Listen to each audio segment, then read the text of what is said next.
Thanks for checking out the Brad and John Show podcast. This segment of the show is brought to you by John Combest's book, Stalking, Harassment, Internet Trolling, A Guide to Recovering and Rebuilding After Online Attacks. It's a great reference if you've ever been the unfortunate target of a social media attack. It's available on Amazon. Just search John Combest. That's C-O-M-B-E-S-T, John Combest, and the book will show up in your search results. Now it's time for another segment of the Brad and John Show. Can you handle it? I'm Egbert, the owner of this station. Check out my website at egbert.com. That's E-G-G-B-U-R-T, egbert.com. Now it's back to Brad and John. Check out their website at bjshow.co. The BJ Show? Come on, guys. Anyway, here's B and J. And here we are. Okay. It's time to discuss something very important that involves the show here. Okay, you ready, John?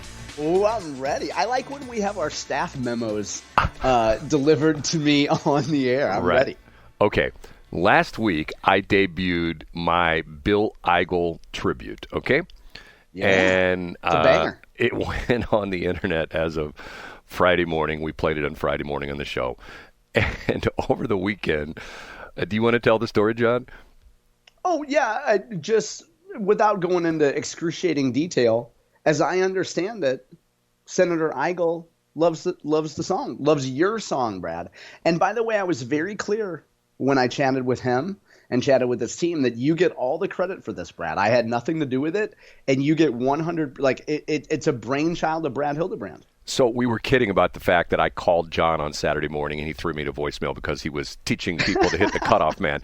But the reason I called him was I thought John was joshing me, so to speak, when he texted me and says that, what's the lady's name again?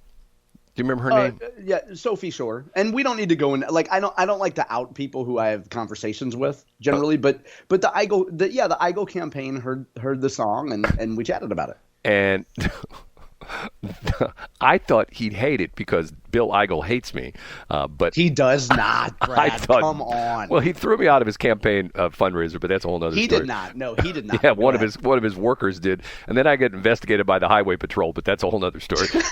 But what a night! It went in your permanent file too. What a night that was. Okay, so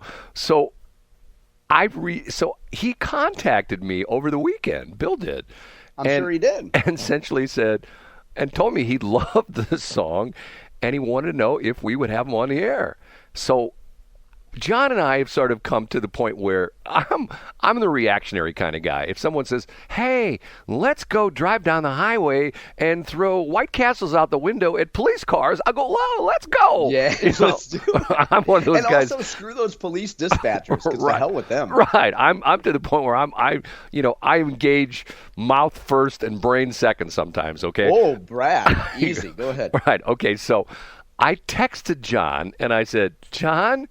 And I actually sent you the screenshot of Bill Eigel texting me and essentially say, what do you think? And John says, let's do it. So I contacted Bill, and he'll be on the show tomorrow at 7:20. Now, here's the thing we got to get into. And if you notice, if you go and watch the video on YouTube, you will see that actually on the lower third, I have a disclaimer on there about the fact that, once again, and this is so tricky, because of the fact that I potentially could get myself in trouble, and I'm not exaggerating on this, because of the fact that I've essentially done something to promote Bill Eigel during a campaign. And someone can say, well, did Bill Eigel pay you for that? I go, no, he didn't. And someone could say, well, did you file that with your FCC public file? That you did a jingle that promotes Bill Eigel? No, I haven't done it yet. I'm thinking about doing it.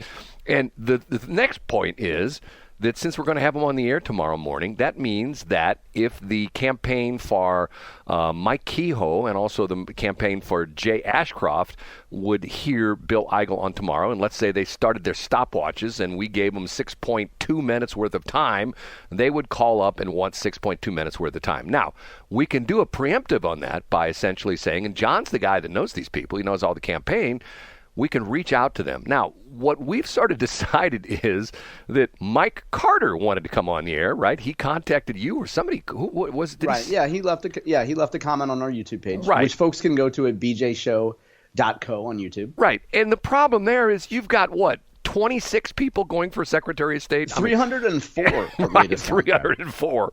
So technically, we could be doing Secretary of State interviews between now and atrocious. And just August. Change the channel, people. Right. If that happens, just change the channel. We're just the Secretary of State interview station. So are you going to, or do you want me to do it, or do you want me to reach out to the Jay Ashcroft people? So here's how we handle this, Brad, and let's do this admin work here on the air. Okay. There's 9 candidates running for governor, and I have more respect for our audience than to clog up the airways with this. And other campaigns, Brad, have reached out to me directly months ago. I don't share this with you because, well, for many reasons, I don't share this with you because I don't want you to go on the air and say, hey, can you believe so-and-so listens to our show? They love our show. Like, communications that people have with me stay private with me. That said, I don't want to have 9 candidates come on. But can't we have Bill Eigel come on tomorrow, Brad, and talk a little bit about things other than why he should be governor?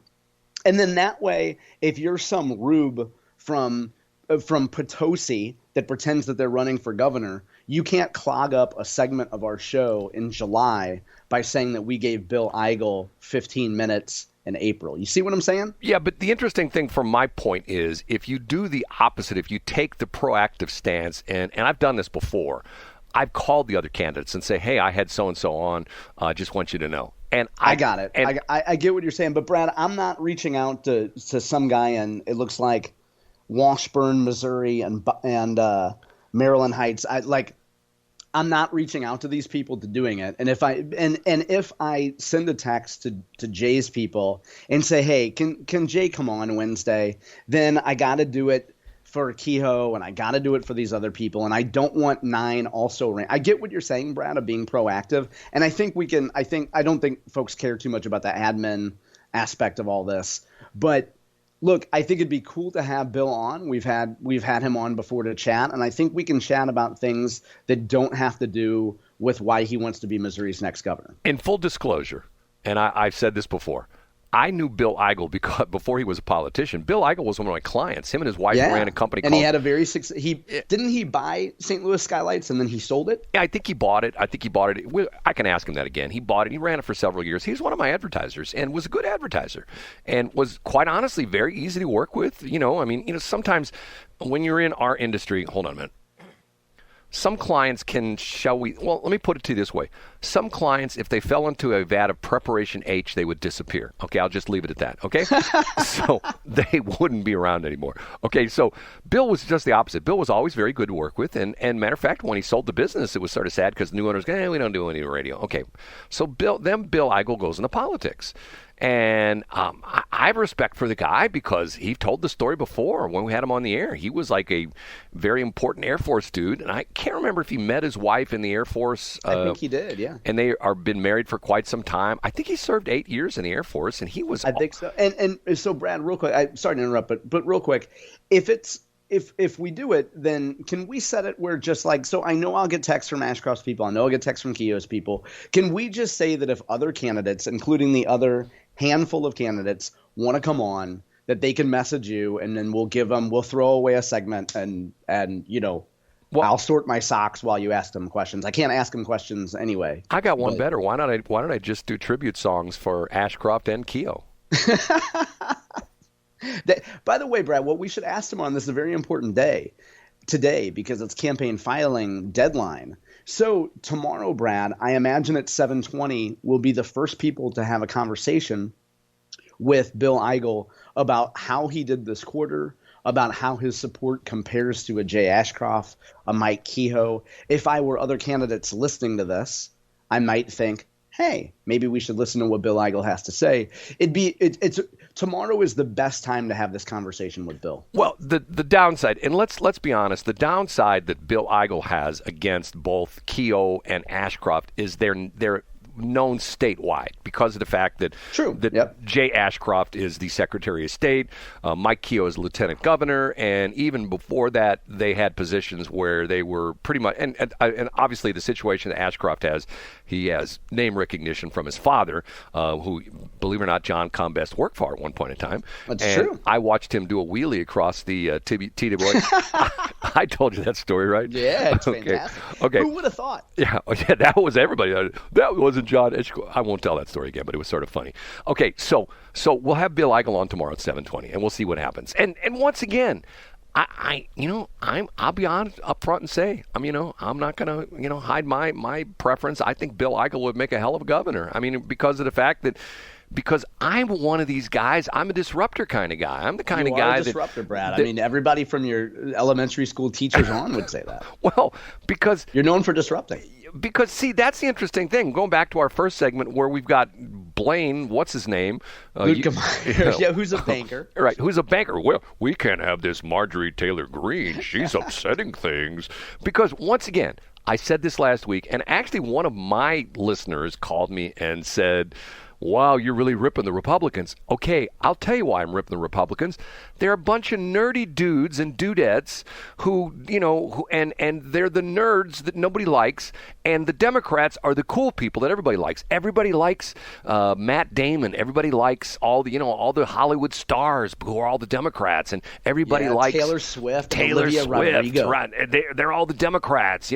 Olivia Rodrigo shows up in town and gives out birth control pills and condoms. Oh my God, she's wonderful. She's wonderful. But yet, and once again, the Republicans, they're not media savvy. They're, once again, they're sort of nerdy. They're sort of like, and I don't want to I'm going to get in trouble for saying that. I look at a lot of the Republicans like Jane Puszcar, okay? She's like, I'm Jane Puszcar. I'm a conservative woman in St. Charles County, and if you don't think the way I think, you're a terrible person.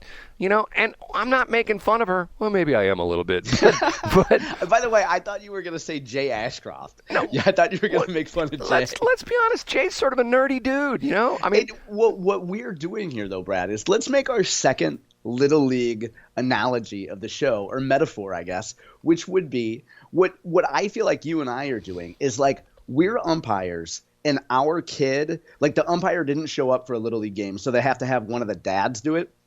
And every close call you're probably going to make against your team because you're harder on your team. You know what I'm saying? And like when we see somebody, whether it's in your case a Jane Puszcar or a Jay Ashcroft or somebody, and you're like, come on, man, like get it together. I think that's what you're saying, Brad, is because of what you want policy wise, you want quote unquote our side to be better. Well, you gave a bad analogy because there's a sore spot in my memory bank of I coached my youngest son's Little League team for 3 years because nobody else would do it.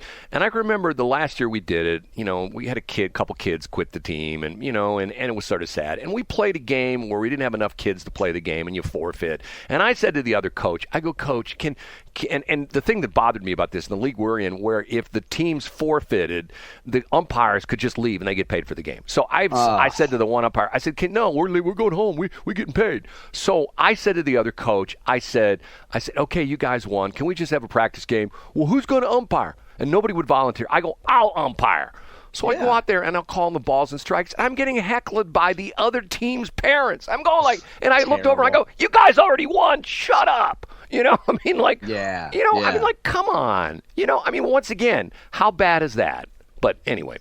Now, speaking of Olivia Rodrigo and Taylor Swift, Brad, yes. I don't remember from our conversation on Friday. Can you remember if you're driving through the Westplex, where could you and your kids or your grandkids hear the best hits from Taylor Swift, Olivia Rodrigo, Harry Styles, and others, Brad? That'd be on Tracy Ellis' station. She plays all those. It would be, wouldn't it? Now, Brad, I'd like to point out that you've made 2 Tracy Ellis references this show, which means you are 1 over your limit for the week. So that means next week you can't make a Tracy reference. Well, John, I'm going to make a third one right now. How about this? I'm ready. Okay, so I'm in Washmo on Friday, okay? And I listen to her station. And once again, I'm a radio nerd. I listen to all sorts of different things. I was listening over the weekend. I was listening to the News Talk STL folks and stuff like that.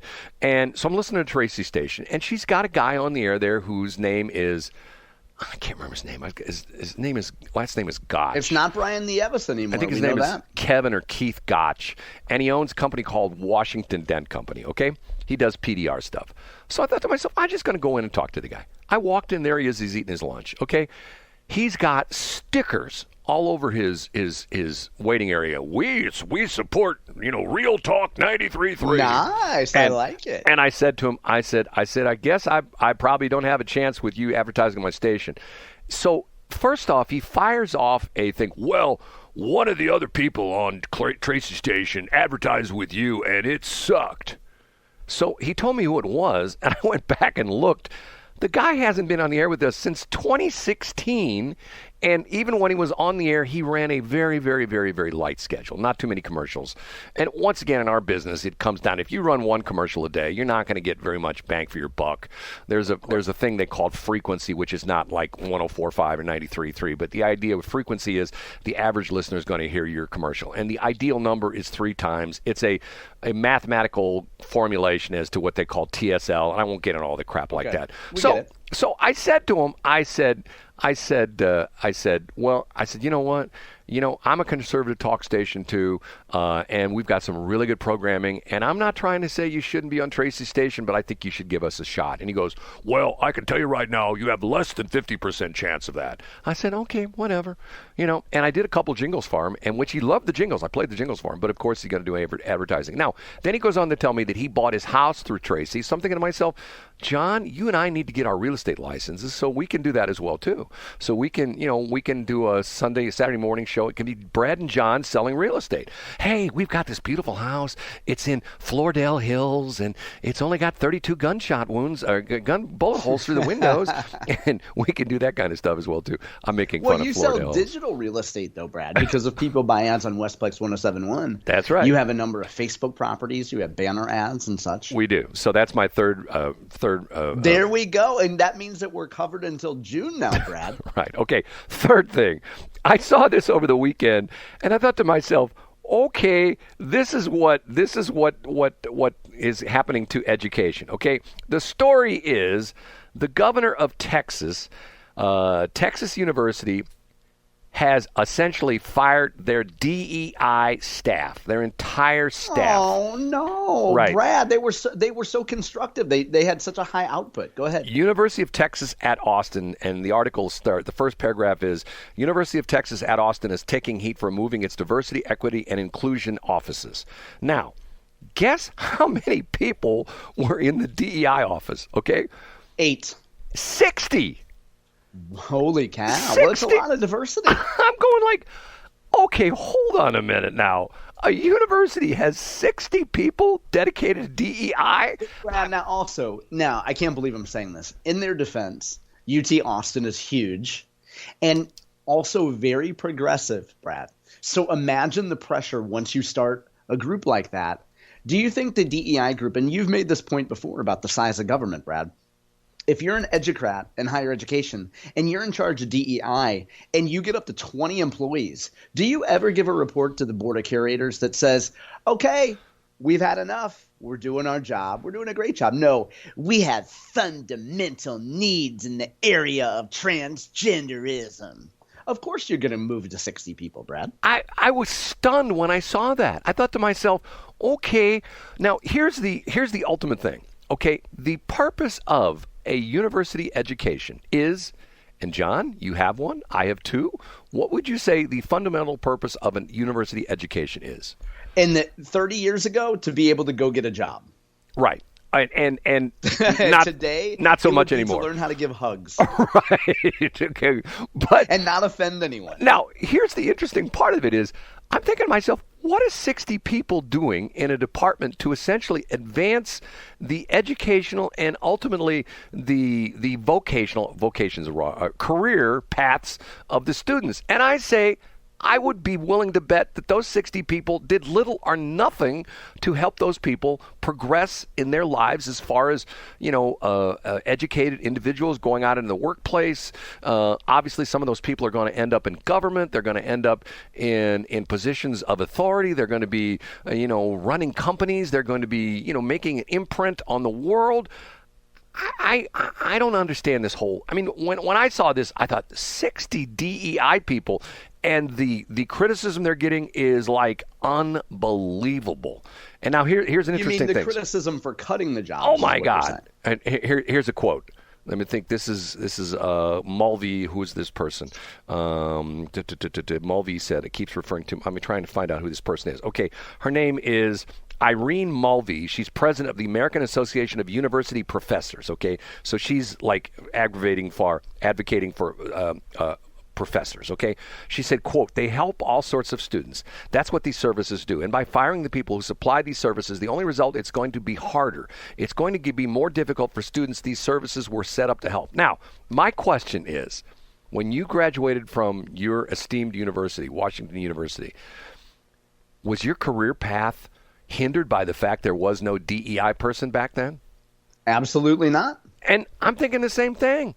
And now here's the crazy thing for me is that, to me, if you're going to have a department that's going to have 60 people in it, those are the people that should be out in the industries and in the companies, beating the bushes and say, hey, we've got these great UT graduates. We got a bunch. We got a new crop coming out. And boy, we've got Jimmy Smith, who's one of the smartest kids. And that's what they should be doing. But instead, it's like, well, I know we're up against break, Brad, but here's what a lot of those people do, for real. They go to the Brad Hildebrands, who were journalism professors at UTA, and they write the curriculum whereby Brad has to sit down once a quarter and take a DEI survey and take DEI training and sit through an hour of how you could do a better job in your classroom, making sure you're not using microaggressions, making sure that you're not making students feel unwelcome because they have different backgrounds. So most of those people have nothing to do with student education,